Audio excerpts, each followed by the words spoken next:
If you've been following the real estate industry news lately, you probably noticed something. The headlines feel inconsistent. Some say the market is slowing down, and others say it's stabilizing. And even some suggest certain areas are growing. So, which is it? The answer is all the above, and the reason is really quite simple. We're no longer operating in a single housing market. One of the biggest shifts happening right now in real estate is the move toward hyper localized performance. And if you're buying, selling, investing, or advising clients, this matters more than anything else. So, for years, real estate tended to move in broad cycles. When interest rates dropped, most markets benefited. When rates increased, most markets slowed down. There were differences, but overall, the direction was fairly consistent. That's no longer the case. Today, we're seeing markets behave very differently from each other. In some areas, inventory is building. Homes are sitting longer. Sellers are adjusting prices. But in other areas, homes are still moving at a steady pace. Pricing is holding, demand is still there. So, what's driving this separation? It comes down to fundamentals. In markets where affordability is the primary driver, demand tends to be more fragile.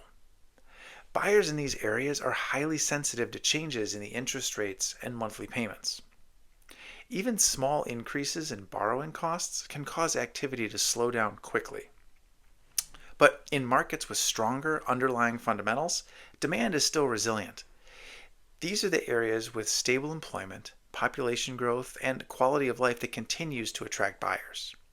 People are still relocating and still forming households. They're still making long-term decisions about where they want to live. And those decisions are not based on national headlines. They're based on local conditions. This is why you can have one market experiencing price reductions while another is seeing stable or even increasing values. It's also why broad statements about housing markets can be misleading. When someone says the market is down, the first question should be, where? Because the answer depends entirely on location. So what does this mean for you?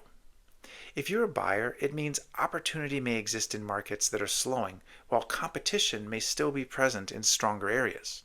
If you're a seller, it means pricing strategy and local positioning matter more than ever. And if you're an agent, this is the moment to stand out, because most people are still thinking in general terms. If you can clearly explain what is happening in your specific market, you become far more valuable to your clients. You move from being a transaction facilitator to a trusted advisor. And that is where real opportunity is right now.